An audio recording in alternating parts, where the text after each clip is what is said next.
The Nothing Phone 1 was truly one of the most unique phones of the past decade, with a transparent back that allowed you to see the LEDs inside that would change based on your alerts, your ringtones, your battery charge, and so much more. Plus, the super clean and minimalist dot matrix UI made it one of the most stunning phones that I've ever seen. Well, fast forward an entire year and Nothing is now back with something.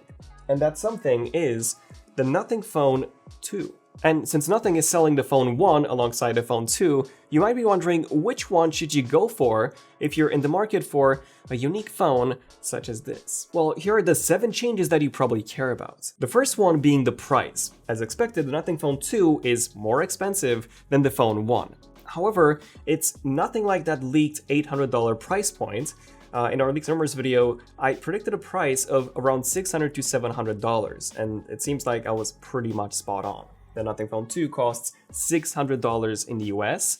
Yes, it will be sold in the US this time, or £579 in the UK compared to the Phone 1, which was priced at £400 here. So what exactly do you get for that extra £180? Well, we get a few things, with the first one being an updated design, and here there are a couple of differences. The biggest one being the back, which isn't flat anymore, but now sticks out quite a bit, making the phone ever so slightly thicker by 0.3 millimeters. However, it does curve around the edges to follow the shape of your palm. Interesting enough, the OnLeaks renders that we saw were surprisingly wrong.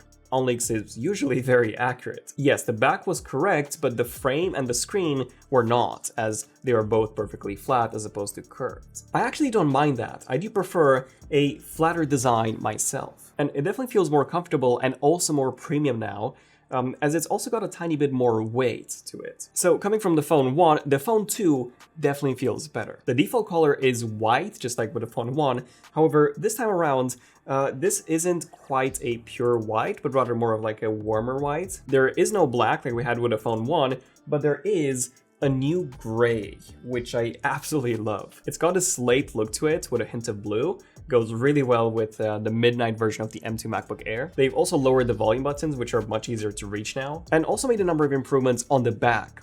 From the camera rings, which are now fully black, no matter which color you get, as opposed to the ones that would actually match the color of your phone, to the area in between the camera module, which now matches the color of your phone as opposed to just being gray like before, to some other improvements like the red video recording light now being much larger. Which brings us to the second change, the new glyph interface. So the glyph interface was really the key selling feature of the Nothing Phone 1, and now they've made a ton of improvements to it. The biggest one being that we now get way more LEDs, with the camera glyph now being 2 LEDs instead of 1, and the wireless charger glyph now being 6 LEDs instead of just 1. This gives us way more individually addressable zones for more immersive ringtones and alerts. What's more is that it can also go much brighter now, hopefully you guys can tell, and then also go dimmer to make it easier on the eyes at night. But speaking of that, there's now a new ambilight sensor that will automatically adjust the brightness of the glyph interface, whereas before we just didn't have this option. They also have a cooler white look as opposed to the warmer one on the Phone 1. But my favorite new thing is just how much more you can do with them now. For example, you can set it so that when you adjust the volume, you'll see it right in the glyph interface, which is really, really cool. Or you can have it so that when you set a timer, it would count down on the glyph interface. And the glyph interface now also works with some third-party apps.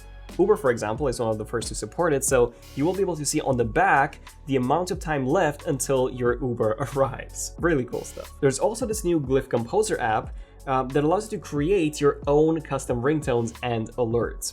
This will be available on the Phone 1 as well in August, although you won't have as many individually addressable LEDs as on the Phone 2. The fourth change that you get with the Phone 2 is the new display.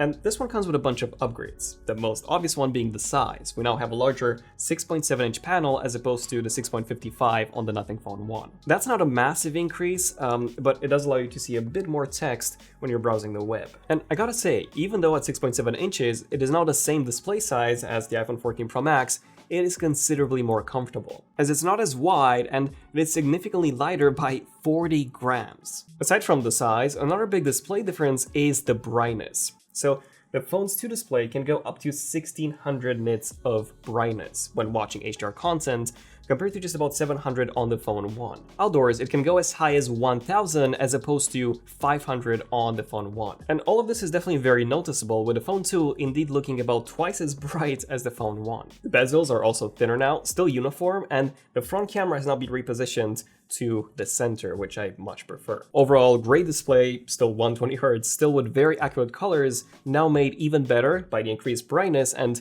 the slightly larger size. The next thing we get with the Phone 2 is a much more powerful chip.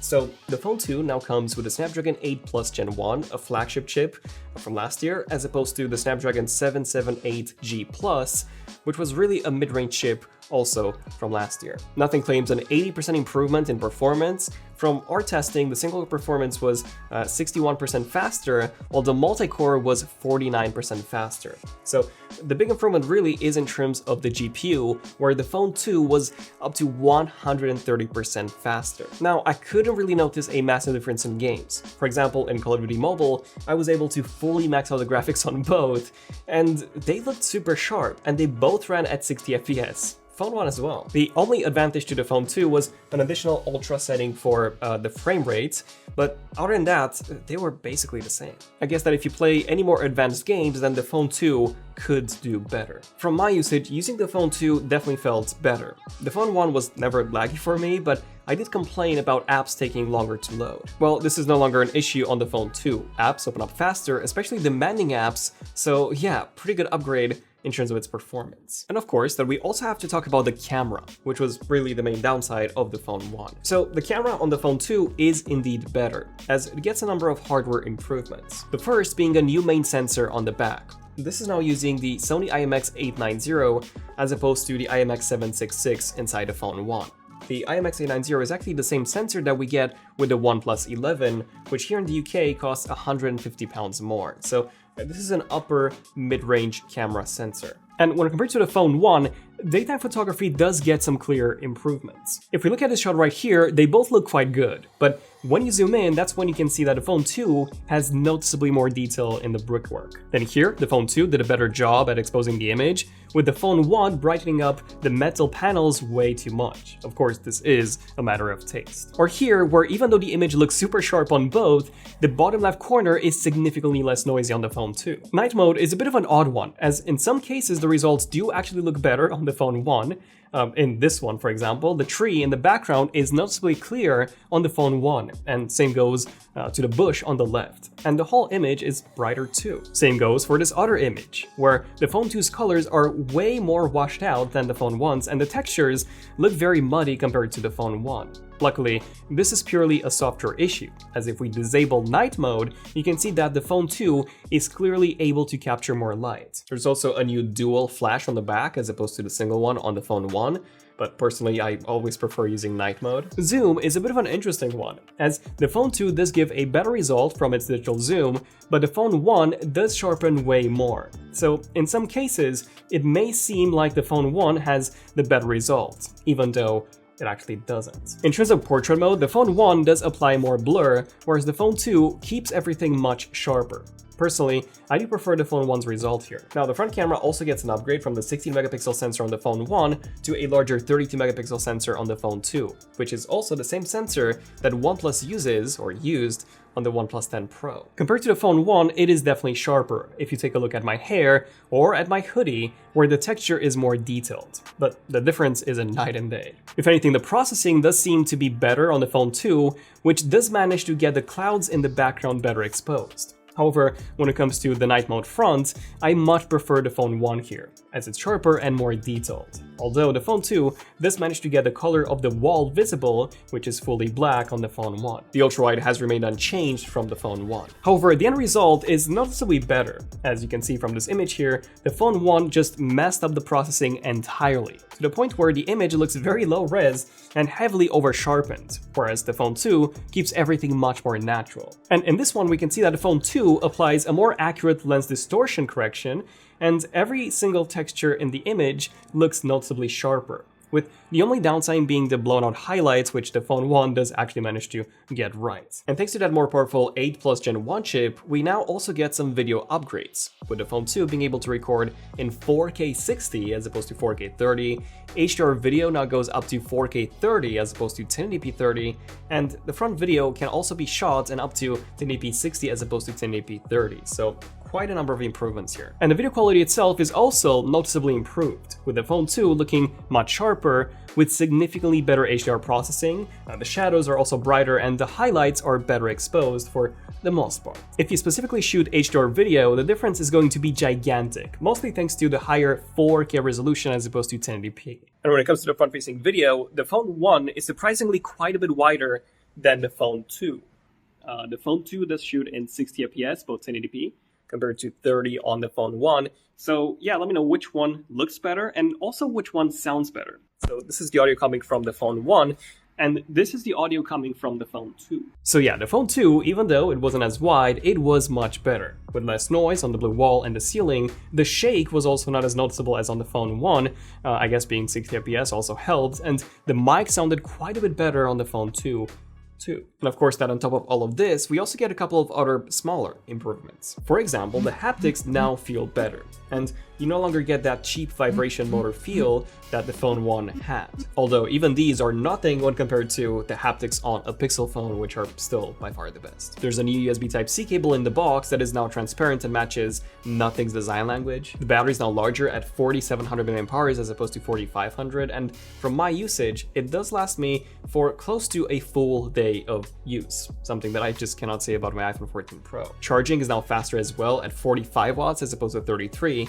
which means that you can fully charge your phone in 55 minutes as opposed to 70. Water resistance has also been improved. We now have IP54 compared to IP53. You still cannot submerge this in water, but it can withstand a bit more rain than before. And now let's do a speaker test.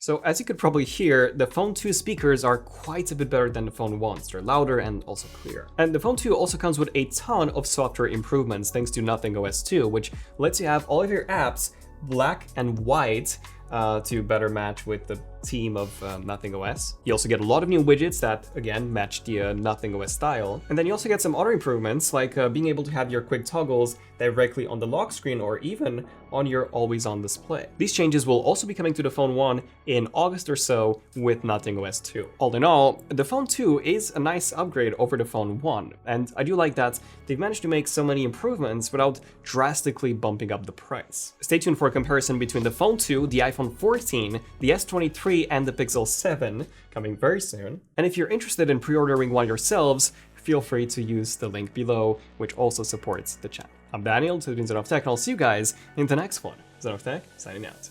Cheers.